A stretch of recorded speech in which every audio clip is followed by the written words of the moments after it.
السلام عليكم ورحمة الله وبركاته. عامكم بخير إن شاء الله، معايدين كويسين إن شاء الله معوادة. حبيت اليوم نعيد عليكم، نقول لكم سنة وانتم طيبين، وإن شاء الله من نجاح إلى نجاح، من تقدم إلى تقدم. إن شاء الله هذا العيد دائما الحياة فيها بدايات، وبعد رمضان إن شاء الله تكون بداية جديدة، انطلاقة جديدة في الحياة. وإحنا بعد ما مرينا بالمدرسة هذه، رمضان ما هوش مجرد صيام، هو مدرسة.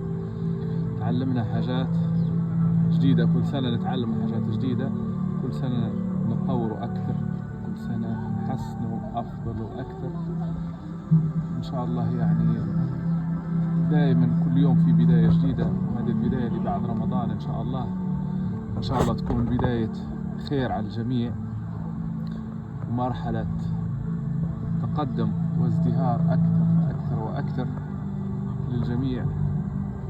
أتمنى للجميع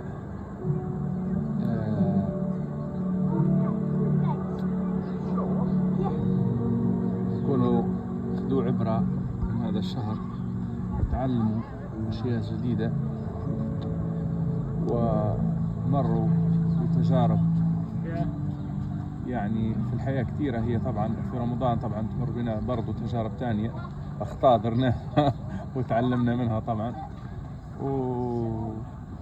ومعلومات جديدة سمعناها.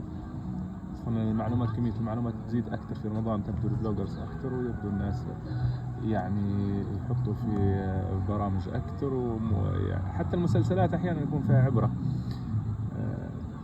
فإن شاء الله نكون خذينا عبرة من هالشهر، وإن شاء الله نبدو يعني في مرحلة جديدة زي ما قلنا، ونبدو في تطور جديد ما شاء الله تبارك الرحمن. الشجرة هذه ما شاء الله جميلة،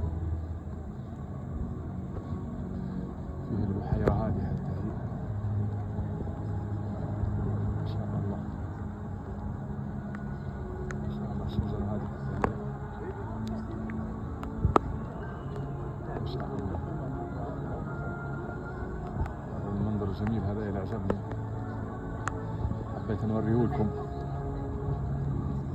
وإن شاء الله بعد رمضان حتكون عندنا فيديوهات، تابعوها إن شاء الله، تابعوها واسمعوها مرة 2 و3، واكتبوا ملاحظات، أهم شيء الملاحظات. واللي عنده سؤال يتفضل. إن شاء الله كل عيد أنتم من نجاح إلى نجاح إن شاء الله. 2024